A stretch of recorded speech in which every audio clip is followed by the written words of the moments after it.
Welcome to peacepodcast.org. I'm Barbara Gahn-Mueller, your host for the next two sessions. Today, we are going to have two different podcasts, one introducing you to the issues that we are facing with the amount of plastic we have on our planet. First, you will hear from Sarah Stark, who is the Marburg Environmental Compliance and Outreach Coordinator. In this next episode, you're going to hear about how we can, at the Community Environmental Council in Santa Barbara, start to clean our beaches, clean our oceans, and clean our air. And Kathi has introduced us to the way that she has brought the Environmental Council into the new world of plastic. We have to think about what we can do. So with that, I give you first Sarah Stark from Marburg, and then Kathi King from the Community Environmental Council. It's up to us to prevent the plastic pollution that we know we can stop by the safe choices and the right choices we make at the grocery store and in our life. Thank you for joining us. I'm Barbara Gahn-Mueller. Enjoy these two sessions, and please invite your friends to watch, because together you can have a conversation that allows you to be the solution to the plastic problem. Thank you. Kathi King, welcome. It's just lovely to have you here. Okay, Nancy.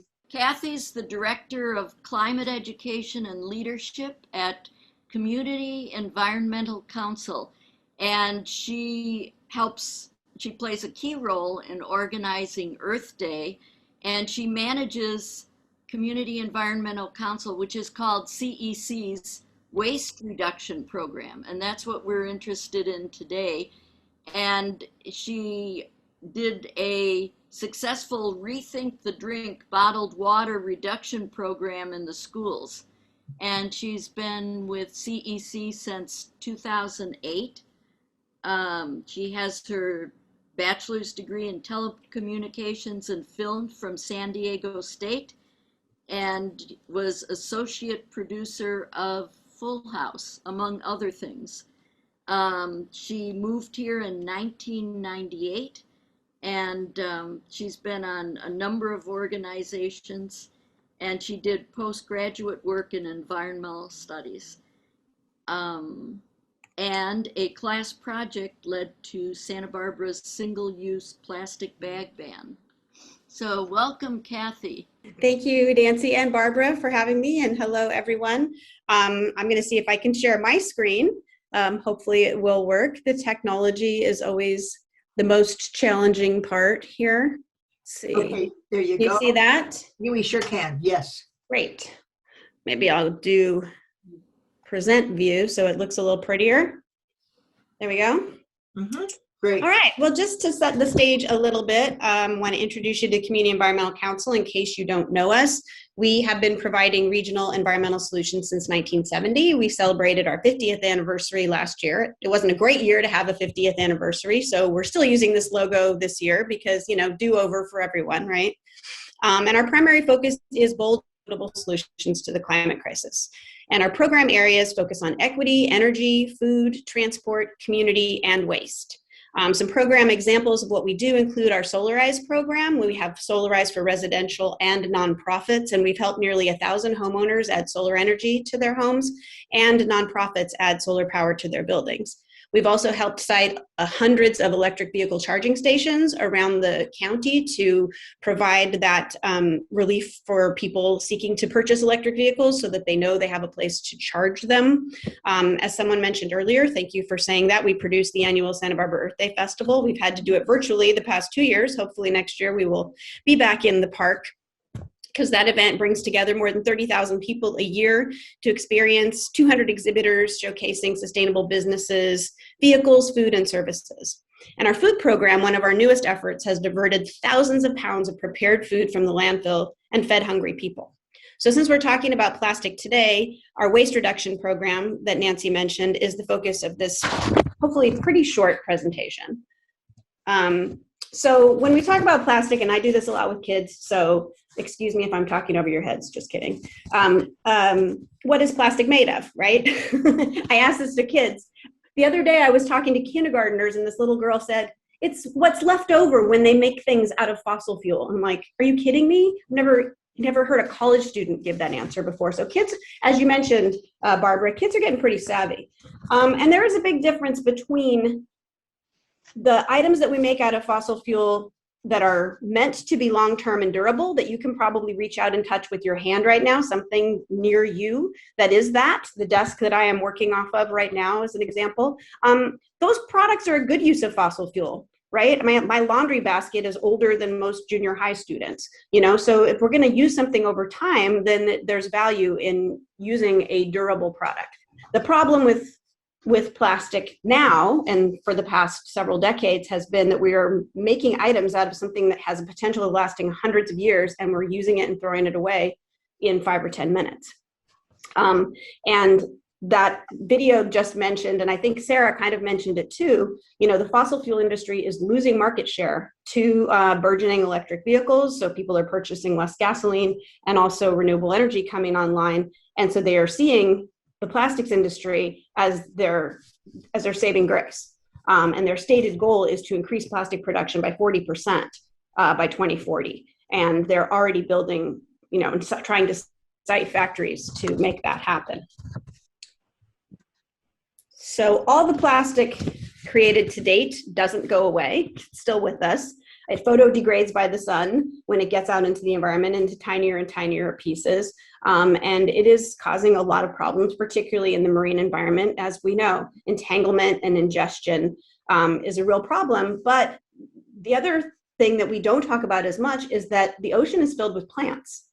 And we get almost half of the air that we breathe from those plants in the ocean. So a healthy ocean is important, not just for the animals that we care about, but also for life for ourselves. This is a stat that's been around for a long time, but I keep using it because it really sums it up. So if we keep using plastic at the current rates, there will be 1 piece of plastic for every 3 fish by 2025, and even Steven by 2050. In 2025, this is a fairly old stat. I think it's from the Ellen MacArthur Foundation from several years ago, but 2025 used to seem like a long way away, but it really doesn't seem that far away anymore. And we can't clean it up. You probably heard of the Great Pacific Garbage Patch. It's a gyre. There's a gyre in every ocean now. And you can't go out there and clean it up because, like I said, it's like a soup. If you try to pull out what's in the bowl of soup, you're going to get things that you don't want, like living things. It can't be cleaned up. Beach cleanups are actually really effective. Everything you pick up off the beach is like picking up a small oil spill, because you're picking up something that is not going to go into the ocean and break down further and cause more problems. Last year, the journal Science published a study that was done in national parks that showed that plastic is now airborne. When it degrades, it also becomes like dust. And that is also evaporating out of the ocean in that same manner. And plastic dust has even been found on plants in the Arctic Circle. So let's switch gears to solutions now. Enough with the doom and gloom. We've been working on solutions to this for over a decade. Our first plastic law was in 2008 in Carpinteria. If there are any Carpinterians here, we love you. Every time we go to Carpinteria and ask for a law, they're very agreeable. We have a lot of great resource reduction happening in Carpinteria. And we're still advocating for styrofoam laws in the cities of Goleta and Santa Barbara County. And I feel like we're getting closer. We actually have a meeting in Goleta in a couple weeks. So if there's any Goletans here, we'll want you to speak out for this as a constituent when we get to city council, which hopefully will happen this year. We really need to get rid of styrofoam. We love working with kids. These are Adams Elementary School Ocean Guardians, and they worked with us on outreach when we were advocating for straw reduction a couple of years ago. And, they're wonderful spokespeople for the planet that they want to see when they grow up. Sadly, there's a ticking clock, and we can't wait for them to grow up to solve the problems, even though I'm sure that they will have a lot of solutions. With help from kids like this, we have 2 straw laws in the county now, in Carpinteria and City of Santa Barbara. As Nancy mentioned, we also work with schools with our Rethink the Drink program. We have added 103 water stations to county schools and some in Ventura as well, and they've been used more than 5 million times. So students and staff can fill up during the school day with a quick fill bottle filler and not have to rely on bottled water to stay hydrated at school. And we just took the Rethink the Drink program to the next level with the installation of 2 bottle filling water stations in Santa Barbara city parks. Alameda and Shoreline. They just went in the last week. They have a bottle filler, a regular water fountain spout, and a dog bowl. And you'll be hearing more about that soon because we're going to do a press release and have a ribbon cutting ceremony in Alameda Park. Super exciting. So, there's a lot of discussion about whether individual behavior matters. And I believe that it does, because I think the more conscious we are as consumers, the more we will be conscious of things outside of just our consumption and get involved. So I do think that our daily habits matter. I mean, we're in an urgent situation, so it's top down, bottom up, middle out, just all hands on deck. So whatever we can do, right? As Sarah was telling us, just because something is recyclable doesn't mean it gets recycled, because there has to be a market, and the market for plastic is not good. It really never has been. I believe that what was going on in China was masking the problem, and there was a lot of environmental and social justice issues happening there with the people who were working on the materials that we were sending them. So it was just kind of a Band-Aid that now we see the problem with more clarity because they're not taking it anymore. Just to reinforce what Sarah said, they say you have to hear something 10 or 15 times to get it to stick. So sorry if I'm being repetitive, but I need the repetition myself as well. Empty, clean, and dry and unbagged is the mantra for the blue bin. You don't have to waste a plastic bag to put it into your blue bin. If there's something that spills or some food contamination in your blue bin, that truck isn't just taking your blue bin to the recycling center, right? It's taking your entire street. So if somebody's got something yucky in their blue bin, that can ruin everybody's very well-intentioned recycling. So this is something, to spread the word about, maybe gently, but definitely spread the word. Sarah covered this as well. So film plastic, there is a diversion program for film plastic through Ablets Dry Cleaners, and CEC and Santa Barbara Channel Keeper are partners on this. I think we've diverted close to 30,000 pounds of film plastic in the last few years, which is great, but it is end of life. It's not recycling. It gets made into home products by Trex, which is a good thing, but it isn't, recycling in the true definition of the word.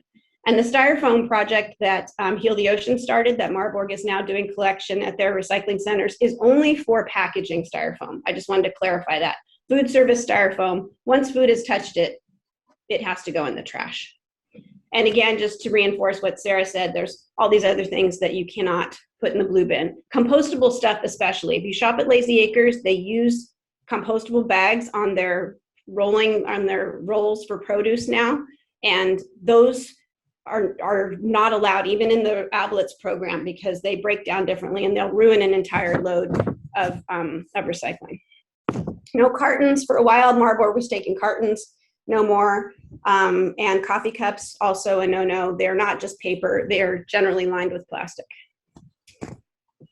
So saving energy, there's just other things beyond recycling that we can do to lower our carbon footprint at home.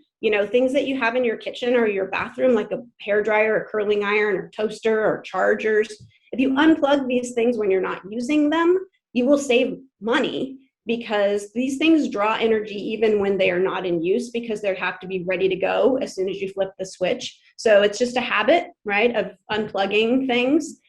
We have helped stop a couple of peaker plants in the region recently, one in Goleta and one in Oxnard, because the electric companies have to plan for when we're all using everything at the same time. So if we reduce that baseline of what it means when we're all using everything at the same time, then we can reduce the number of peaker plants that need to be built.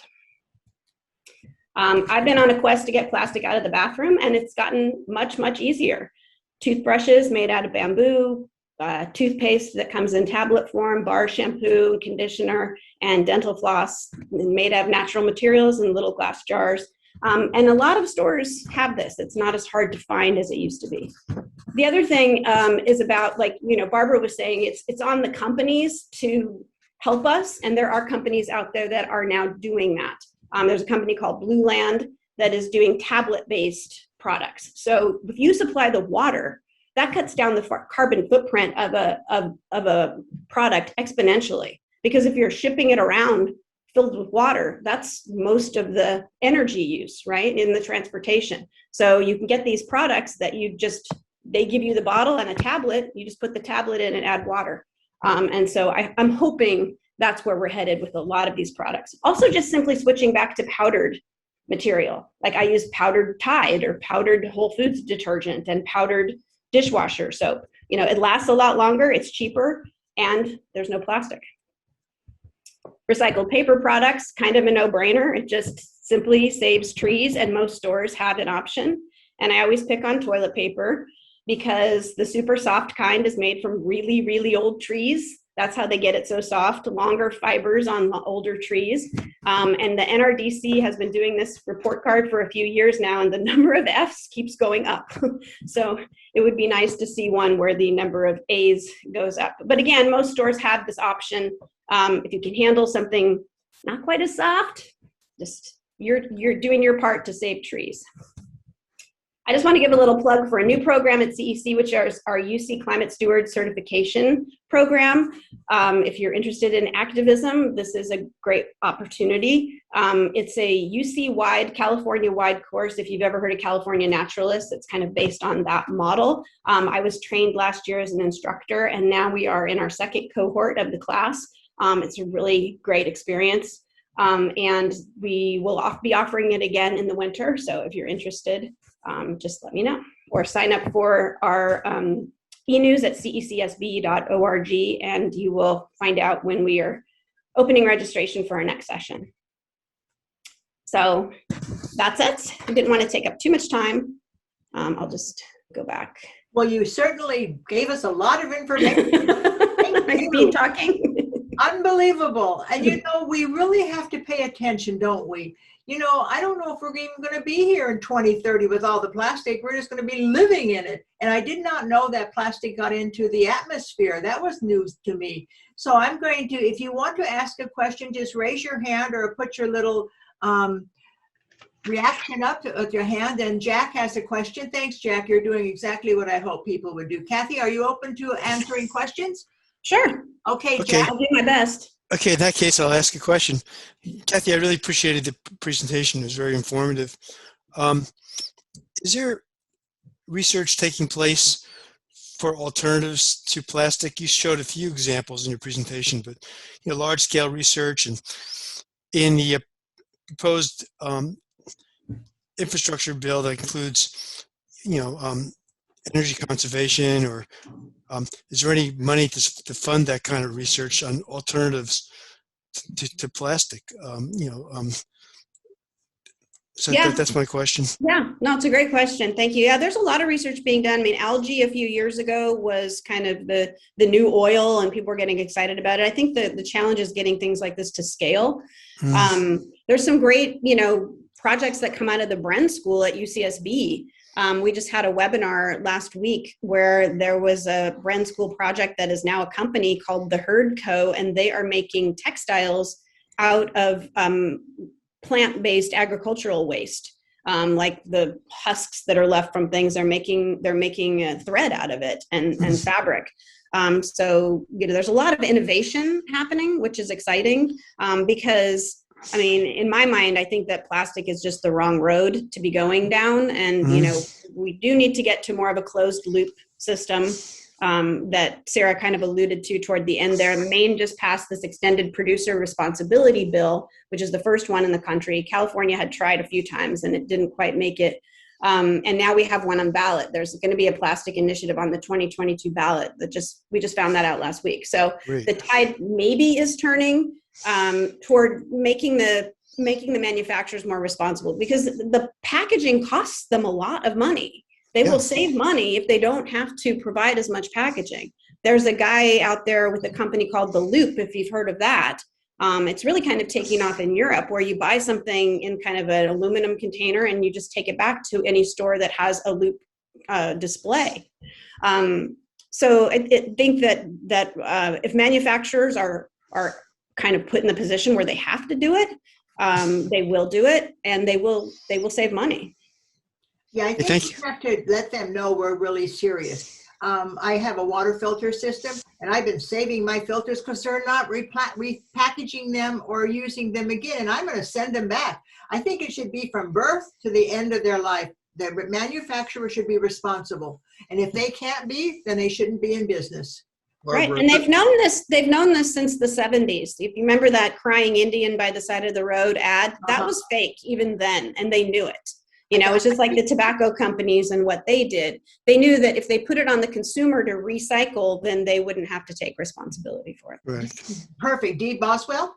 Isn't there a movement to make bottles out of less volume of plastic?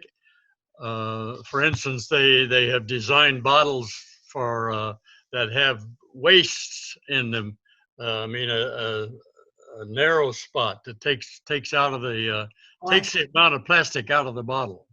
Yeah, there's some innovation happening. I think Coca-Cola, when they do brand audits, Coca-Cola does very badly when they do brand audits of trash. So they're trying to, take, measures that fix that a little bit and fix their reputation. And they are, streamlining the model, the, design of packaging so that, then you can get more on a truck.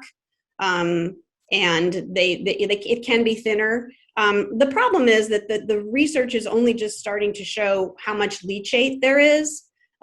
So when we drink out of plastic, we are drinking some plastic. It might just be a little bit, or if it sat on a boat from Fiji for many days in the hot sun, it could be a lot.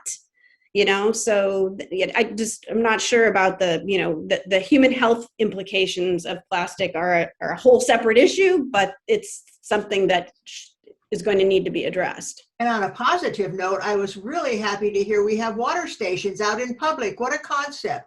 I don't even use plastic. I use my recyclable bottles and I fill them up at home, but I would love to have a place that I could fill them up other places too. Barry Simon in Pasadena? Santa Monica, sorry. The aspect of the beads, I think you might have mentioned the beads that are in maybe some kind of makeup products or something that are a huge problem. And is there anything being done about eliminating those, making it like illegal to put that in? Yes. There was a bill passed. It was when Obama was still president. I think when he was just finishing. So it's been a while, but those things take a while to be implemented with manufacturers. But I'm pretty sure that it was mostly because of the Great Lakes. They were finding so much microplastic in the Great Lakes that, used to be when you bought like a scrub, it had like apricot pits or something ground up in it. And then they figured, plastic works too, and started using plastic in those types of care products. But now, they have to phase them out. I'm not sure what the date is, but those are going to be illegal soon if they aren't already. And then one more, if I could. I'm under the impression that part of the problem with China is that when they're shipping product into the US, those empty boats usually take empty containers back. And because they've not been able to unload containers because of a shortage of employees and all of that or whatever else, there's not enough available containers to take scrap or recyclable materials out. Do you know about the domino? Is that anything? No, about I haven't heard of that. Nancy has her hand up. Do you know? Yeah, what happened was the plastic and the things that we were recycling were polluted because people weren't cleaning them. So there was too much food, and so they didn't want to deal with it, and we did not clean it up. And Indonesia is having the same problem, and I think they've stopped too. So most of the countries now have stopped taking any recyclables. It just did not work. And I still see that in our recycling, that people don't clean their containers. They just put them in with something still in there. And plastic can't be like just chopped into pieces and somehow reused in some other way as filler in a mattress or something? Actually, that's, the other thing I was going to add was Patagonia was trying to make clothes out of recycled plastic. But recently they realized that, you know, it's the micro pieces of plastic that are in the air and in all of us now. So it doesn't work to make clothes out of plastic because we're all full of plastic. Right. Well, the microfibers are so tiny in fleece clothing, including Patagonia's and anyone else that makes fleece clothing, that our washing machines were not designed to capture those microfibers. And so thousands and thousands of them shed in a single load of laundry. I have this thing called a Cora ball that is supposed to help, and Patagonia sells a thing called guppy bags that are supposed to help. But really, it's a manufacturing issue, and the companies that make washing machines now need to add, you can buy an aftermarket filter, but I think it's like $150, but they need to have these filters be included in from the get-go in the manufacturing. And to your point, Barry, you know, if we're going to use plastic in other things, other products, it just needs to be encased, right? They're talking about grinding it up and using it in roads. Well, now we know if they're going to do that, then it's going to shed and come back up and we're going to breathe it. So you know, if it's, and I saw this thing about somebody that were making houses out of plastic bottles in Africa. It's like, well, yeah, except that, you know, the sun's going to break them down and they're going to turn into dust and people are going to breathe them. So if you can find a way to, you know, encase them so that they don't escape the particles, then that might be an application. But, you know, we use so much. Like the other thing, like if you put 2 million bottles in some jeans, we use 30 million bottles an hour. So it's greenwashing, really, if you ask me. Another area is used tires. Is there any comments about recyclability of all that used rubber? And then Yeah, I'm not sure about the airborne applications of tires, but I would guess that there is some, right? I know there are some companies that are making shoes and things with used tires. Yeah, yeah. Dee, you have a question? I have a question about, is there any basic research designed to convert plastic to a biodegradable entity? Any research to make it biodegradable? I've heard about some bacteria that they're finding that will eat it, but again, there's so much of it being made, I'm not sure, you know, we might need too much of that bacteria and then we'll end up with, you know, a bacteria problem. I don't know. It seems like it's the finding the cure might be more harm than good. I think, Denise, did you have your hand up for a while? Yeah, I have a bunch of questions, so answer what you like and ignore what you don't want to answer. Where can we get the aftermarket filter for our washing machines? I didn't realize that was there. The date for the styrofoam meeting in Goleta. I'll get my kids to show up. And are milk cartons and TJ's powdered dishwashing detergent really recyclable? Because I thought they had plastic or something on Yeah, them no, that was in the way. cartons are not recyclable, but using powdered products saves, you know, like I buy it in a box, 7th Generation or one of those companies. I buy a dishwasher detergent in a box. So I'm just providing options that didn't involve plastic or water, right? Because those powdered ones are more concentrated and last longer than a bottle of dishwasher detergent or laundry detergent that's in a bottle and filled with liquid. But Denise, if you will email me, Nancy has my email. I can answer your other questions because I would love to have some student representation in Goleta when we go to City Council there. So interesting. When I was a little girl, we only had boxes in the cupboard. You know, we had the borax, we had the Tide and all that. Everything was in boxes. And it was neat and it was clean. And my mother would squash up those boxes or my dad would burn them in the fireplace. But anyway, they didn't become somebody else's problem. And that's what I am against. We use things and it becomes somebody else's problem. And then we don't take care of it because it's gone. It's out of sight.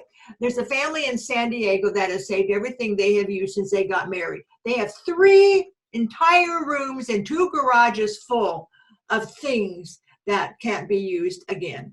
And it's because we don't think ahead. And I know you're trying to help us do that, Kathi King. Well, thank you all for the opportunity. It was really nice. Yeah, to thank talk to you, Kathi. Kathi, we're your friends. We're going to help you. Thank you. You're welcome.